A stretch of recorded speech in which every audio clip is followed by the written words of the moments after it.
Hello दोस्तों, हमने आपको महेश्वर सूत्र बता दिया था। अब हम आपको प्रत्याहार बनाना बता रहे हैं। तो सबसे पहले प्रत्याहार बनाने में एक संज्ञक वर्णों का प्रयोग किया जाता है, किंतु प्रत्याहार के अंतर्गत वर्णों की गिनती में इन संज्ञक वर्णों को नहीं गिना जाता है, क्योंकि इनकी हलंतम सूत्र से इस संज्ञा होकर तस्य लोपा सूत्र से लोप हो जाता है। हमें ये बात ध्यान में रखनी होगी कि प्रत्याहार बनाने में इस संज्ञक वर्णों को नहीं गिना जाता है।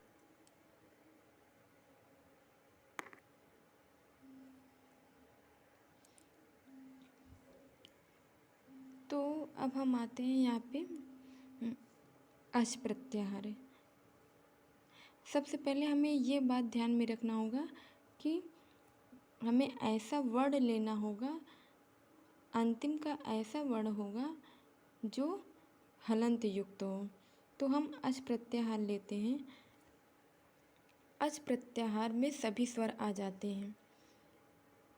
आ, ई, उ, ड़ा को छोड़ देंगे क्योंकि ये हलंतम है और इसका तस्य लोपा से लोप हो जाता है। यहाँ पे हमने आपको ये वाली बात बता दी थी कि इसको गिना नहीं जाता है।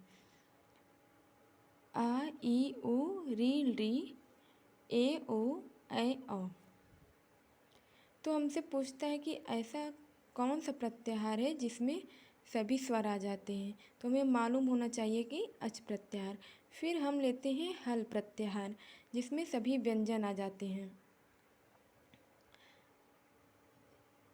हल प्रत्याहार।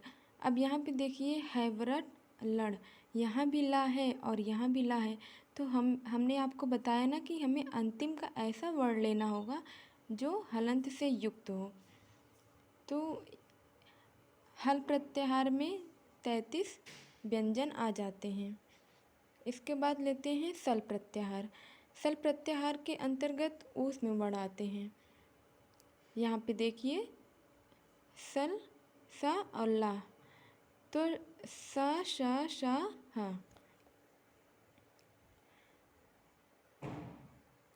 तो हमसे पूछता है कि ऐसा कौन सा प्रत्याहार है जिसमें ऊस में वर्ण आते हैं। तो हमें मालूम होना चाहिए कि सल प्रत्याहार। इसी प्रकार यण प्रत्याहार, जिसमें अंतस्थ वर्ण आते हैं।